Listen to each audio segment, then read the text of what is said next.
রোজিনা আক্তার। মনোহর হাসকে মুসলিম BDR ভাই রুগী আপনার ছেলে। ও তো আগে তো ধরেন আমরা কাজ করছিল, কাজ থাকতো, শীত করেছে, শীত হইতো, বসতে পারতো না, খানা খাইতে পারতো না হাতে। আমি খাওয়া দিতাম, লোল ফুটতো।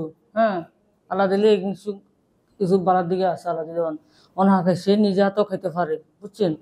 ওই ওখানে ওই কদিন মানে হোঁটা আসছে আর কি, ওরা নামাতে মাঝে আসছে, এরপরে এখন আল্লাহ দিলে নিজে নিজে খাইছে। আবার বাঁশ টাস দিয়ে সুন্দর করে দোনা আছে, বাঁশ দিয়ে আড়াইছি, প্রতিদিন সকাল সকাল আড়াইছি। আমার এখন আড়ে শুধু এটা মাথা শুইতে গেলে মাথা নাড়াতে নাড়াতে এগুলো দাগ হয়ে যায়, এগুলো দাগ হয়ে যায়। হ্যাঁ, মাথা না কথা বলে না, শুধু একটা কথালে আনছে তোমার কাছে, আর একটা হাঁটাটা আরো চালু হয়ে গেল। হ্যাঁ, তখন একটা হাঁটাও একটা চালু আছে। আল্লাহ দিলে আপনার ওই মাথা না আনিয়ে একটা কমছে, একটু আছে, মোটামুটি ভালোর দিকে আছে। যেমন এই মনে হচ্ছেন ডাক্তার পরিবর্তন, ও একটু হাঁটা একটু জোর হয়েছে, চালু হয়েছে। ও মাথা না আনি কমছে একটু। ওর আগে ঘুম হইতো না, এখন একটু ঘুমের দিকে আছে, ঘুম হয়, একটু একটু ঘুম হয়। আস্তে আস্তে ওষুধ খাওয়াইতে খাওয়াইতে না একটু ভালোর দিকে আলাদা দিন চলে যাবে, এটাই আর কি।